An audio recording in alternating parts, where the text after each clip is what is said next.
today on an all-new Dr. Phil.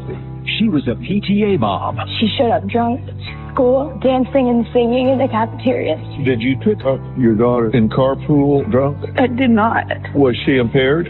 Every time. Now, I got this wine. I shoplifted it. I didn't know that was going on still. Oh, there's more. she's dealing drugs. I have sold my prescription medication. You mowed down 3 neighbors' mailboxes. You were drunk at the probation meeting. That's not true. So the police are wrong. It's time for you to grow up, lady. Look me in the eye and say, I am sick to death of this crap, or you get off of my stage. Have a good show, everybody. Here we go. This is a safe place to talk about hard things. Stand by. We'll count you down. I try to be an emotional compass and point you in the right direction. 5, 4. I am not giving up on you.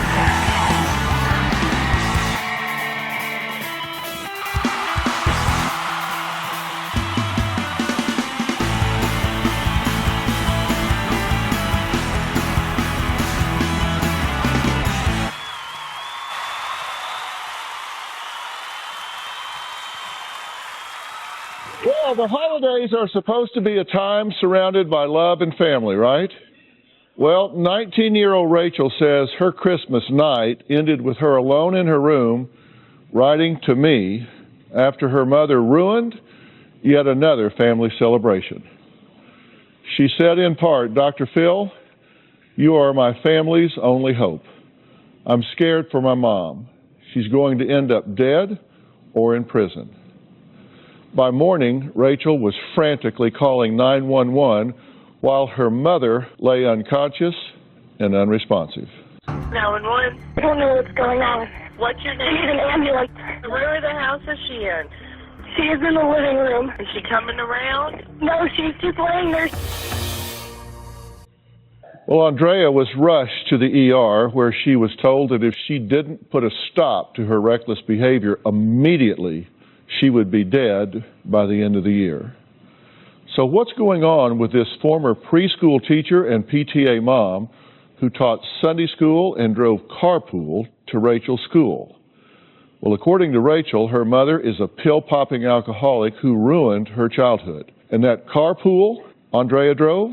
Well, Rachel says that was just one example of how her mother was a downright embarrassment.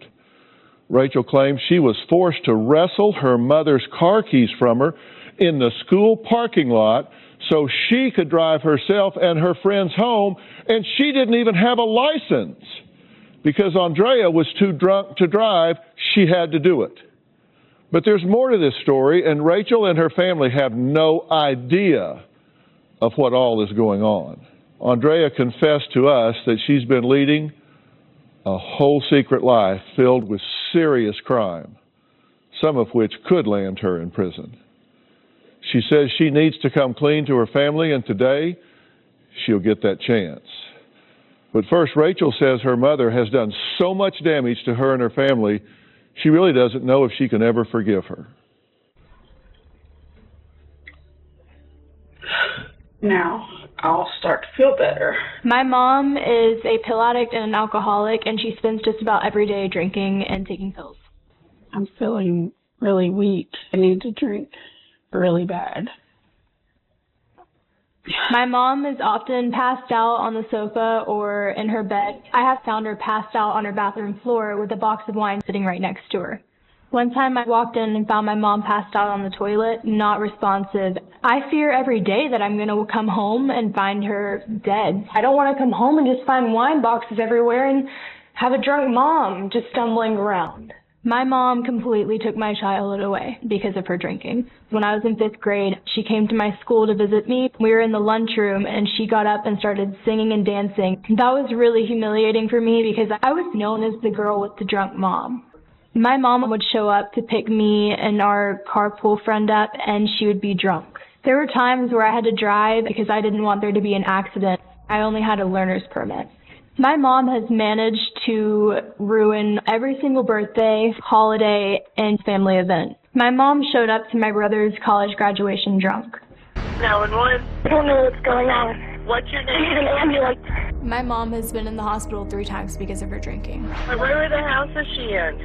She's in the living room. Is she coming around? No, she's just laying there. One time my mom was really drunk and she fell and hit her head on a corner of a table. Another time she stole rubbing alcohol from my brother's house and drank that and was rushed to the hospital. The day after Christmas, my mom had a seizure due to alcohol withdrawals. I instantly thought that my mom was dying. Even after having a near-death experience, she still drinks. My mom still does not get it. But the years of embarrassment don't stop there. Andrea's been arrested 3 times. Once for driving her car into her neighbor's front yard when she was, you guessed it, drunk. I will sip on this until it's gone. My mom's drinking is so out of control that she's been arrested several times. 3 of the times I actually witnessed it. One time my mom got arrested for a DUI in my own neighborhood. I got in my car, I hit another car, and I hit 2 or 3 mailboxes before I was in the ditch. I had people texting me what was going on with my mom. When we got there, she was in handcuffs. The PTA mom goes to jail. Unbelievable. Another time, she actually drank before she went to a probation meeting and they arrested her there. It's ridiculous. You're supposed to be at your best. Because my dad has cut her off, she's resorted to shoplifting and she's been arrested for that too. One time, my mom was caught shoplifting on camera and the police officers showed up at 3 in the morning to arrest her. When my neighborhood watches my mom walk out of her house in handcuffs, that's really embarrassing to me. I'm worried about you. Dad's worried about you. Everyone's worried about you. And I just want it to stop. I'm sorry. But you always say that. Even after all the arrests and everything that she's put our family through, she just blames everyone else for her problems. Unless she gets help, I feel like our family would be much better off if my dad did divorce her. Okay, Rachel, it's good to meet you. I'm sorry for the circumstance. Yeah. When was your first recollection that your family, your mother, this dynamic was different than the other kids in school? Probably when I was in 5th grade and she showed up drunk to school and on my birthday and she was like dancing and singing in the cafeteria. I didn't want to be known as the girl with the drunk mom and it was really embarrassing to me. I feel like I don't have a mom anymore. I just feel like she's some lady that lives at the house and eats the food and watches our TV. And when celebrations would come up, birthdays, Christmas, any kind of celebration where most kids were like wide-eyed and excited, you looked at those with dread because you knew this is just a train wreck coming. Yes, sir. I knew she was going to be drunk. And if she did anything sneaky, I would go tell my dad and be like, can you go check her purse? I think that she snuck wine in. And my dad would check it, and sure enough, there'd be wine. It broke my heart to read your letter to me because I realized that you wrote it on Christmas night. Yes, sir.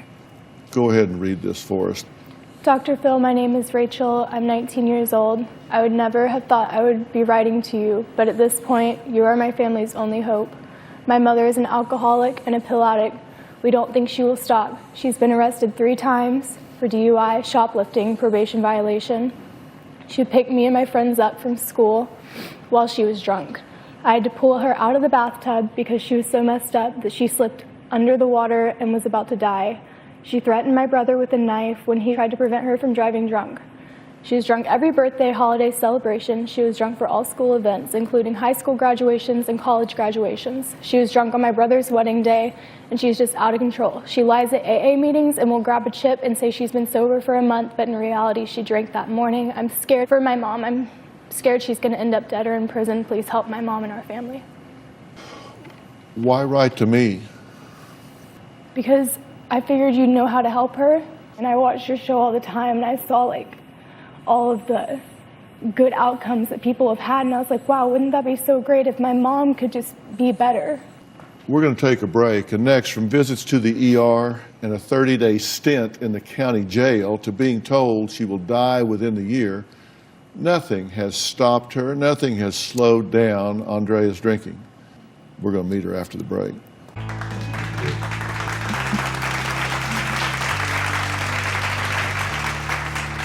When I don't drink, I get sick.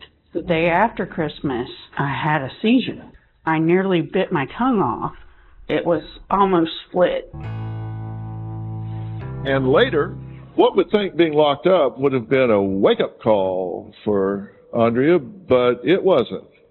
I got this wine. I shoplifted yesterday. I didn't know that was going on still. Oh, there's more. Because my mom doesn't have any money to buy alcohol, she has been stealing from people in our family. My mom won't admit it, but I know that she has stolen money from me. Because of that, I had to hide my money in jewelry, and I even had to save for it. This past Christmas, my dad gave my mom some money so that she could buy some Christmas presents. She spent all the money on alcohol.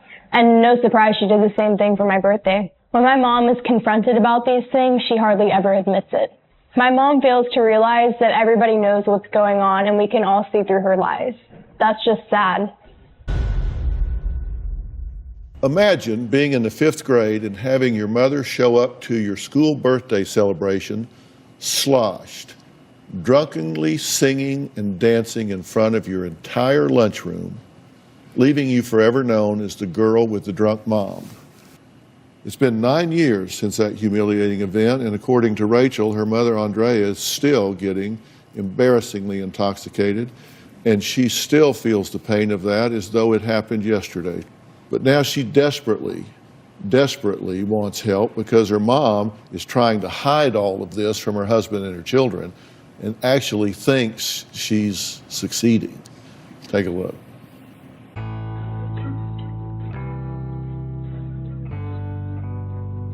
Drinking wine soothes me because there's constantly stuff going on in my head. This is where I usually hide my alcohol. I'm an alcoholic and a liar.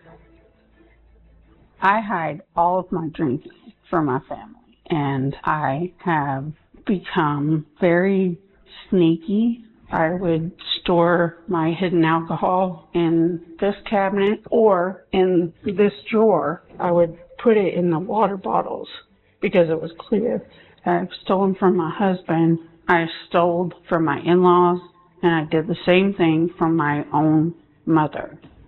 I just threw up quite a bit because I haven't had any alcohol for a couple of days, and now I need it. The day after Christmas, I had a seizure from not drinking, and my daughter had to call 911. 911? What's your name? I nearly bit my tongue off. I chewed on it for a while. It was almost split. I hate to say this because I love you, but you're a lot of the reason I don't like to come home anymore. I know I've been a good mom. I think I'm a good grandmother. I was a PTA mom. I was everything. My family thinks I'm stupid. They think my drinking, it's a willpower thing. It stresses me out, and it makes me want to drink. So, are you an alcoholic? Yes. Are you addicted to pills? I can be. So, when did this all start? Probably about 8 or 9 years ago. Why?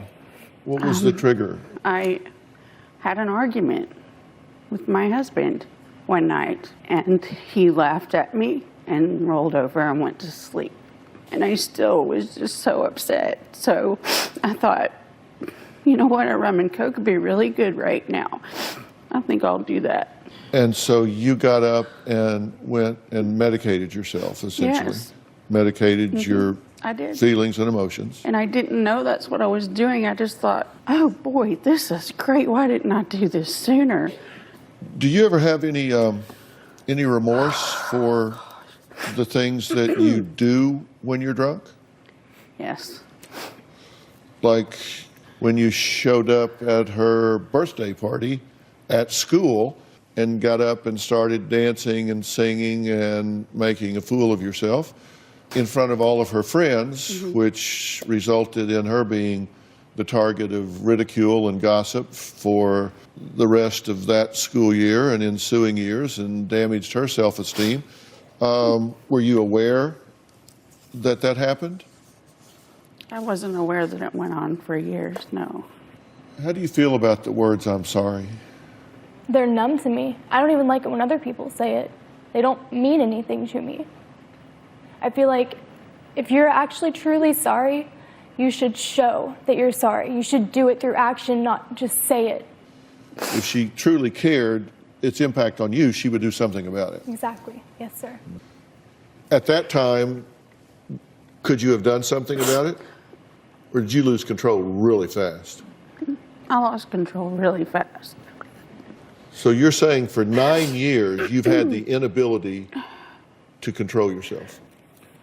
It started out like right here, and then my drinking got more and more and more and more, and then it started going down, you know, but I was really, really, really bad for a long time. Most of her little girlhood and all of her teenage years. Did you pick her up in carpool drunk? No. You were messed up. There was times when I had to get you to move to the passenger seat so that I could drive. Did you ride in that carpool sometimes? Almost every time. Was she impaired? Every time. And later, it's time for you to grow up, lady. Look me in the eye and say, "I am so sick to death of this crap," or you get off of my stage.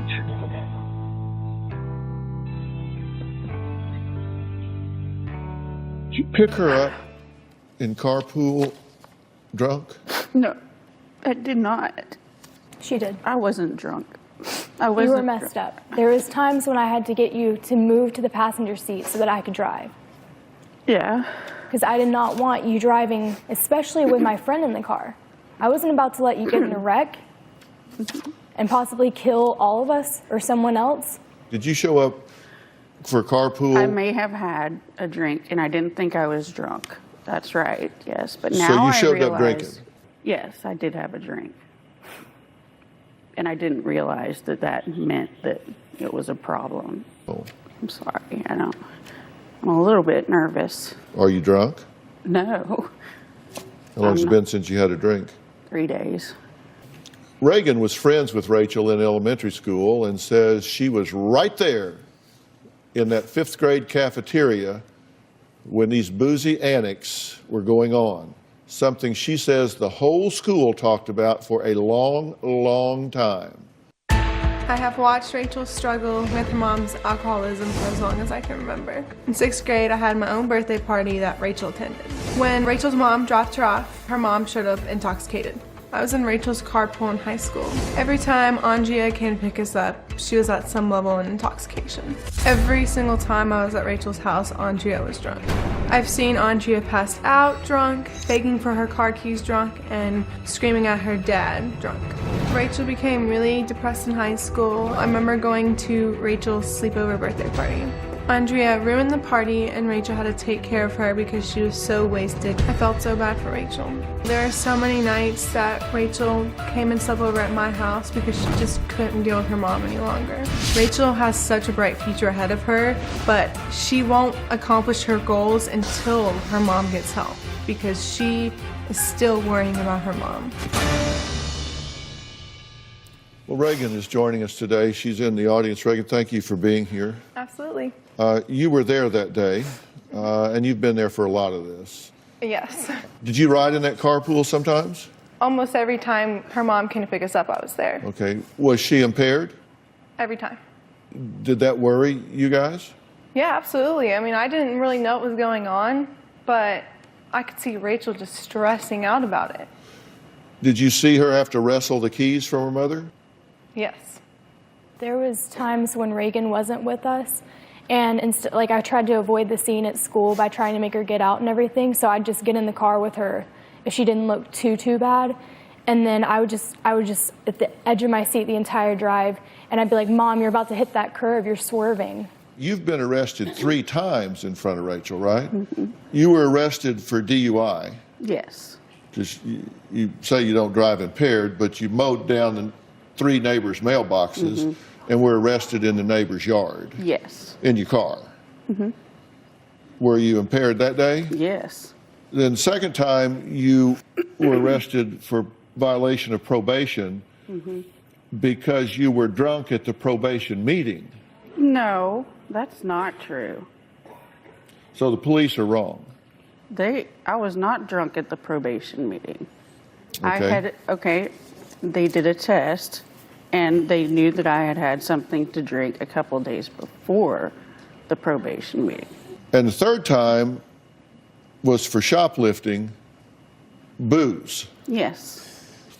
It was a proud moment for you, right? Oh, yeah. Definitely. Police come in and drag your mother out at 3 a.m.? I know for a fact that people have seen her get arrested outside of her house because I've had people in my neighborhood text me and ask, what's going on with your mom? Why is she outside getting in a police car? You've been to ER once, you were drunk, fell, hit your head on a table. Second time drinking rubbing alcohol. Yes. Then the third visit, day after Christmas, you had a seizure, nearly bit your tongue off. Passed out drunk on the couch in front of friends. Here you are on the bathroom floor. Have you said to her, bitch, you don't deserve anything nice in life? No. I do not remember saying that, and you didn't deserve that if I did say it. You did say that. Me. You talked about, because you kept taking my clothes, and then we got in an argument and you had been drinking, and then you told me that I did not deserve all those nice things. But I had worked, I had a job, I worked and bought those things. Did you threaten her brother with a knife because he was trying to stop you from driving drunk? No. I might have had a knife in my hand. Have I got the right... If I got the right family up here... If I did, I don't remember. And that's the problem, is that I drank way too much to the point where I did things and I didn't remember. I baked a whole cake one time, and I don't remember baking the cake. So you're either sorry or don't remember. Pretty much catches everything. Exactly. Yeah, okay, Alcohol got it. does everything. All right, next, we're going to meet the man who Andrea blames for starting all of this, her husband, Wes. You heard her say right here, it's his fault. They had an argument. He rolled over, went to sleep, and she was upset. We'll meet him after the break.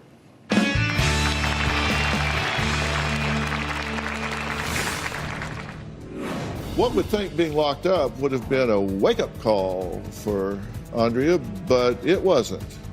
I got this wine. I shoplifted it yesterday. I didn't know that was going on still. Oh, there's more. Closed captioning provided by... I could not believe that my mom got drunk at my own brother's wedding. While everybody was getting ready, my mom was already drunk and she was already causing problems. She was behaving like a mean drunk.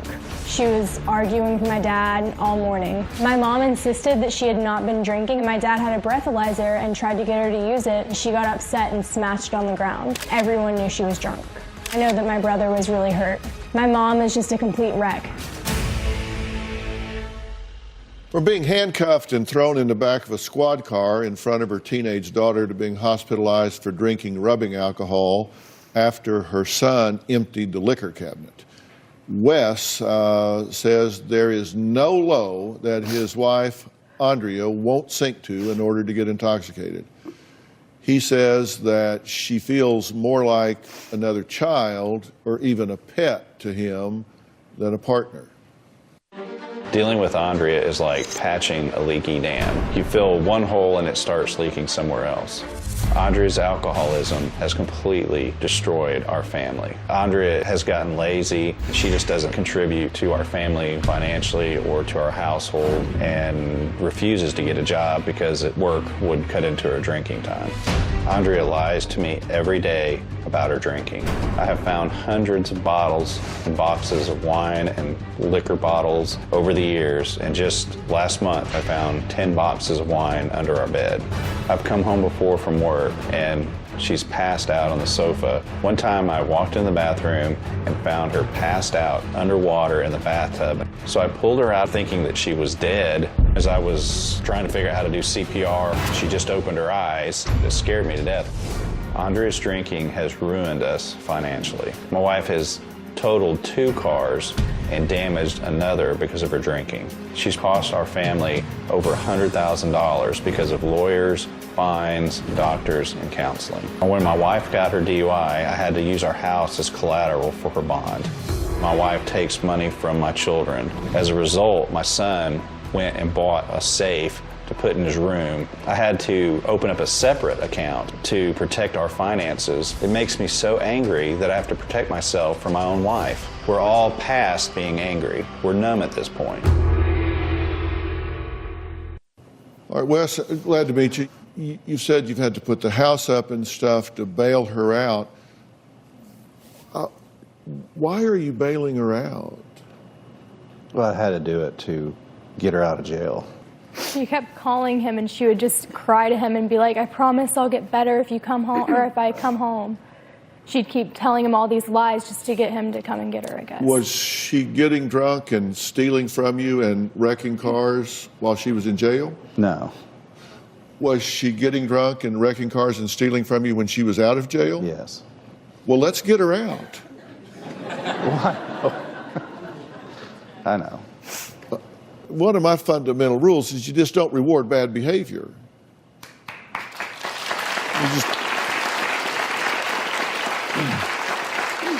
I mean, if your dog pees on the carpet, you don't give him a treat. If your child back talks you don't say, oh, great job.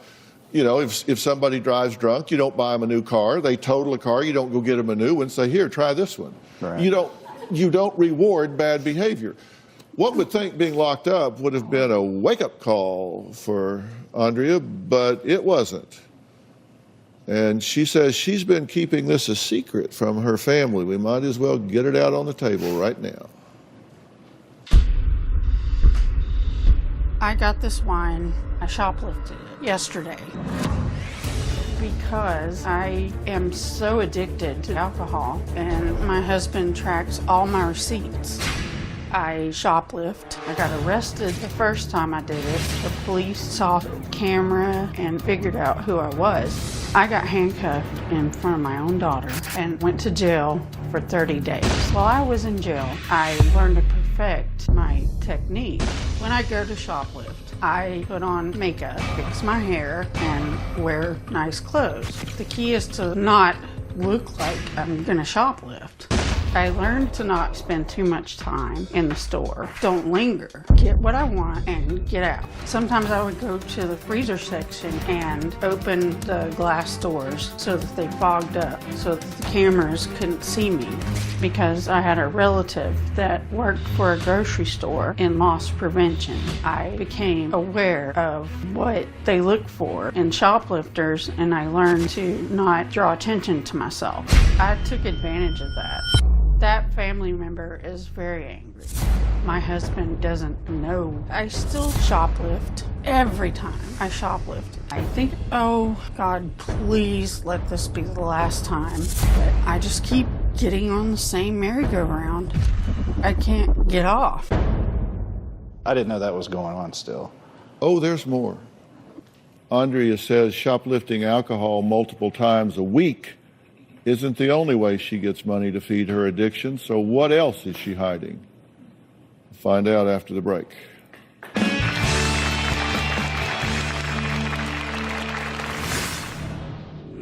I learned about doing that in jail from my cellmate. She offered to pay me.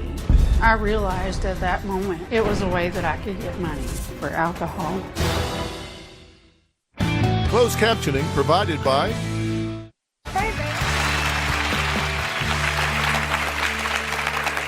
Shoplifting is not the only thing Andrea has been hiding from her husband and children. She says having a bunkmate in jail who was a drug dealer had what she calls advantages.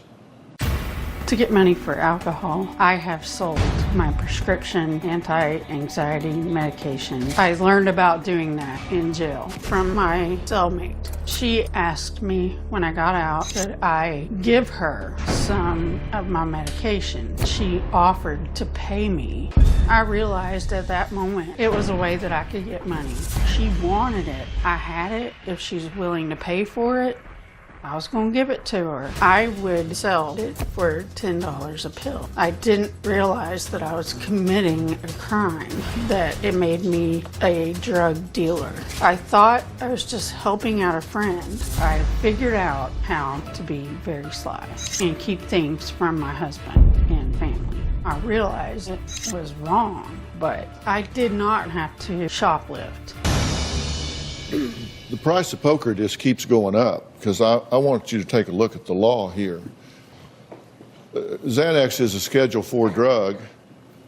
It's unlawful for any person to manufacture, deliver, distribute, dispense, administer, sell, or possess with intent to distribute any controlled substance. A controlled substance in Schedule IV shall be guilty of a felony, shall be punishable by imprisonment for not less than 1 year. Now, this is a Schedule IV drug, and she is delivering it, distributing it, and selling it for $10 a pill, wholesale, to a dealer that's selling it on the street. So she's in the drug chain here, helping out a friend. She said she was taking it. She didn't say she was selling it. And I just really thought I was helping her out. You're dealing. But I want to stop what I'm doing. So why do you want to stop? I want to be with my family for as long as I can. And I want to be... I want to be present. Wholehearted, 100% present at every function, and just in life, and not just be a warm body in a room. You said to us you think you're a good grandmother. Is this your son, David? Yes. You think she's a good grandmother? No. Why not? She's just out of control. I can't trust her around my kids. Is there any way on God's earth you would allow her to supervise your children? Absolutely not. But you know she's in there. You know your mother is in here, because you're old enough, you do remember her as a good mother. I do, yeah. Being the oldest, I remember how she used to be when she was just a normal mom, loving, caring, hardworking, trustworthy. So that's kind of been one of the more difficult things is just seeing this change happen and the way that it's negatively impacted my family. So, what do you do now? I mean, where does Andrea go from here? I don't see a lot of options. We'll be right back.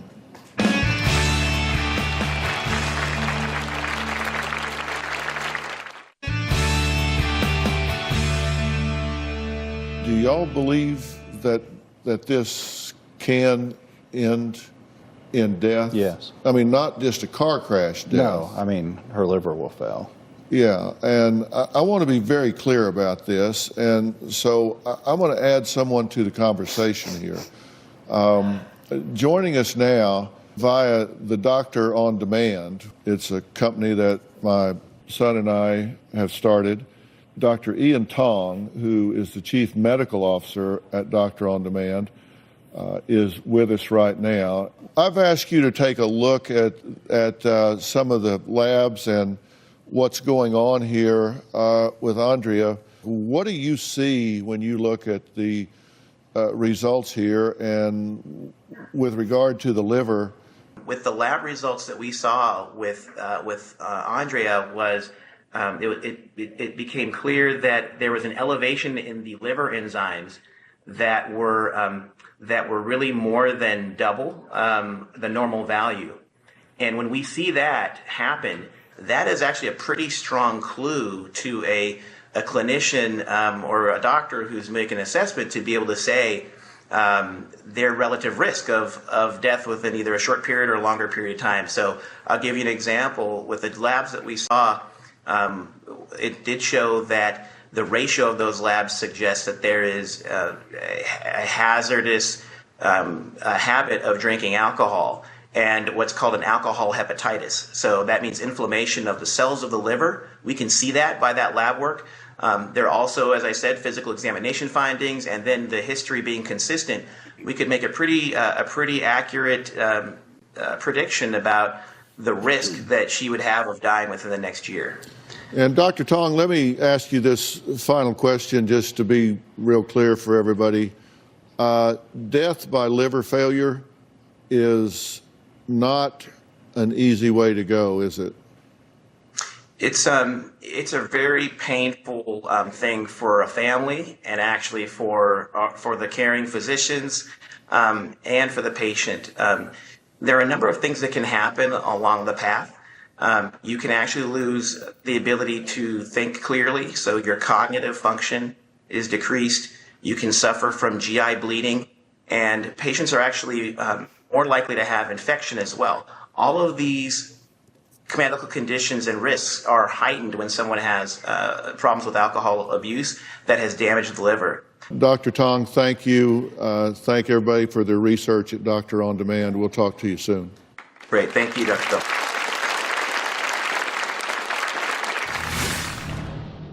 Look me in the eye and say, I am so sick to death of this crap, or you get off of my stage. Closed caption. Here's my concern. I always kind of categorize people into 4 stages of readiness. Stage 1 is compelled by authority to change. That's when I'm dealing with someone that's court ordered. Stage 2 is they're doing it to escape criticism. They're not court ordered, it's not law, but their family is on their ass. Stage 3, they intellectually get it, but their heart's not in it. And then stage 4 is when they are mentally, emotionally self-motivated to change. Stage 4 is when somebody actually can look me in the eye and say, I am so sick to death of this crap that I don't want it another second, of another minute, of another hour, of another day. That's when you will be ready to make a change. Now, you tell me you're there or you get off of my stage.